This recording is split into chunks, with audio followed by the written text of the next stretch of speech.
The PlayStation 1 is arguably one of the best video game systems of all time because, well, it really brought a whole bunch of new genres that we had never seen. Edgy marketing campaigns, CD-based technology, huge games that were unavailable to be created on cartridges at that time. The PlayStation 1 definitely has a prominent spot in video game history. Emulation for the PlayStation 1 has been around for quite a while, but it's something that I really ever dabbled in. If I wanted to play a PS1 game, I might have had it in my collection, or if I didn't, I would try to track one down. My emulating stuff wasn't really all that big either. I kind of got into emulation in the mid-2000s with the N64 and high-res texture packs for no mercy, but beyond that, haven't really been a part of the scene. Of course, that's all changing because of the fact that I sold most of my retro video game collection off, and I bought a mini PC packed with emulators, games, ROMs, ISOs, everything that you could throw under the sun at it. This thing is capable of playing. So I was really curious to see how the PlayStation 1 library just sort of shaped up and how games sort of played and what my memories were. I checked out some of the heavy hitters, the games that I played a lot on my PlayStation 1 during its heyday, and I definitely had a really good time with it. But then I stumbled across something called Duckstation. Now, if you're heavy into emulation, none of this information is going to be new to you, but I actually showed off what Duckstation was capable of on a live stream, and a lot of people were blown away because they had never seen anything like this. And honestly, I had never really seen anything like this before either. What if you were able to take your PlayStation 1 classic games, your favorite games from the library, and make them look like this to something like this? It's a whole completely different experience. So today I want to show you guys what Duckstation is all about, and then kind of compare and contrast how games look when originally running on just a basic PlayStation 1 emulator with no sort of upgrades as far as the visuals are concerned versus what Duckstation is capable of doing. Alright, so here is the interface of Duckstation. Like I said, this is just a simple, pretty lightweight emulator that you can download for your PC, mini PC, whatever you want. Now, of course, there's a bunch of different options that you could get into with this emulation device, different sorts of things that you could tinker with, and yeah, I like tinkering with them, but for me personally, a lot of this just kind of flies over my head. I don't know about all of these sort of things. You could have different, of course, your different BIOSes, your consoles, your emulation, your virtual memory cards, all that sort of stuff, your emulation speed for, of course, the different regions, such as NTSC and PAL, all that sort of basic stuff that most of these emulators are capable of doing. But here's where things start to get a little bit interesting, because you could go into your enhancements and really start to check things out. The internal resolution scale is what we're going to be focusing on in this video, because as you can see here, I have this up to 5 times for 1080p. Now, you can go above and beyond that should you want to, and then of course you have your native resolutions for this. But what does this actually do? What does this actually mean?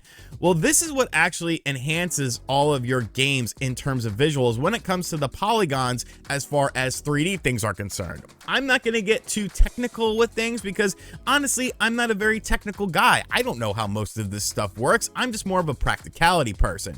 But by taking it and making it 5 times the resolution, that's what's going to allow us to see what enhancements are capable of as far as this video is concerned and the display I am using. So let's check out a game and get into the practicality of it. So the first game we're going to take a look at is Tekken 3, one of my favorite fighting games on the platform. Now you can see here that this game looks absolutely phenomenal with this internal resolution upscaling, and the character models themselves are the real winners in this situation.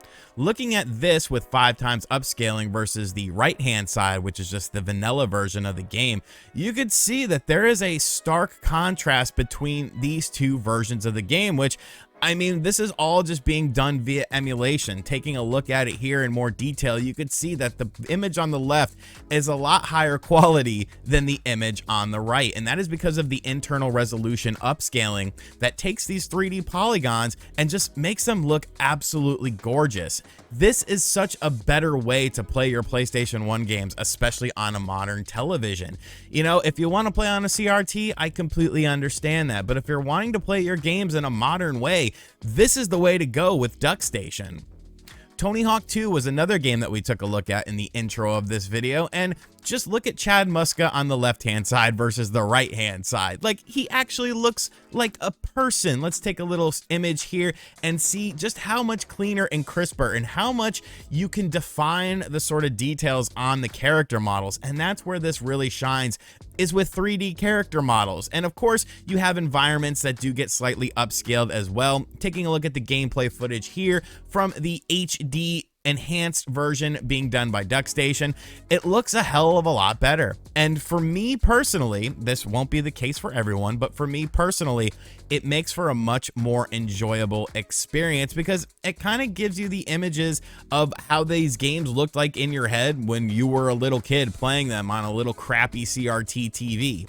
Of course, you could do some other sort of post enhancements with the visuals, but I'm just keeping it very basic here. You know, if you could click a button, you can access the internal resolution upscale via Duckstation. And I feel like you could click a button because, I mean, you clicked on this video, didn't you? But really, the thing that always sticks out to me is how the character models look, especially when they are 3D character models. And we're going to take a look here at WWF SmackDown 2. And I mean, just look.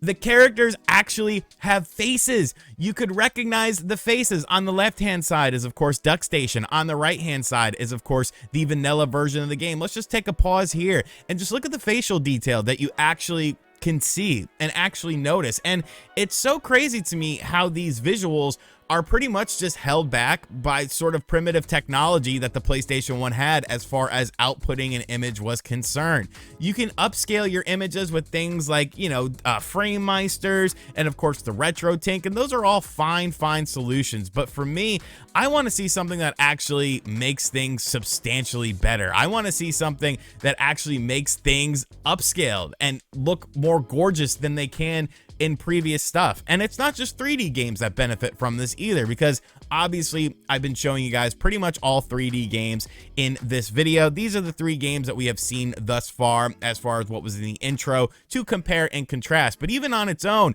you could definitely notice it with different game genres and different varieties of games. You of course have a ton of 2D platformers on the system. This is Klonoa. Now you can see the character image of Klonoa. He's a 2D character sprite, but the backgrounds are now upscaled and they look just so gorgeous to me. I love this compare and contrast of the visual styles from the 2D character sprites to the 3D backgrounds. It really looks awesome. It's a super cool aesthetic that we're kind of seeing with 2D HD games. Here's a little Toka Racing, so you can see once again another 3D style game that has a high frame rate. And once again, like, this looks really good. Like, this game looks super good and it's super fun to play.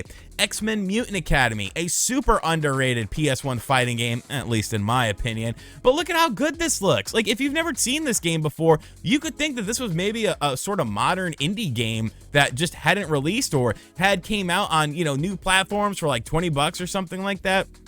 It's incredible for me, the feeling that I have revisiting these older titles, revisiting these games that I'm super familiar with. But with Duckstation, it really feels like a breath of fresh air. It feels like I'm experiencing these games for the first time with these awesome visuals, because it really sucks you back into it and it really makes you want to explore the whole library. I honestly feel like Duckstation is the best way to play PS1 games, no matter what your setup is. Like, I don't care if you have a frame meister, you have a retro tink, you have a RGB modded, HDMI modded, all that sort of stuff. Like, that's awesome. That is super cool. But for me, this is just so much better because it's taking the image and taking the internal image and making it better. So let me know what you think of Duckstation in the comment section down below. Are you impressed with this footage that I've been showing you guys? And as always, thank you guys for checking out this video. If you want to download Duckstation, just Google in Duckstation. It's not very hard to find. If I can find it, anyone can find it. And as always, I'll catch you guys on the next video. Later.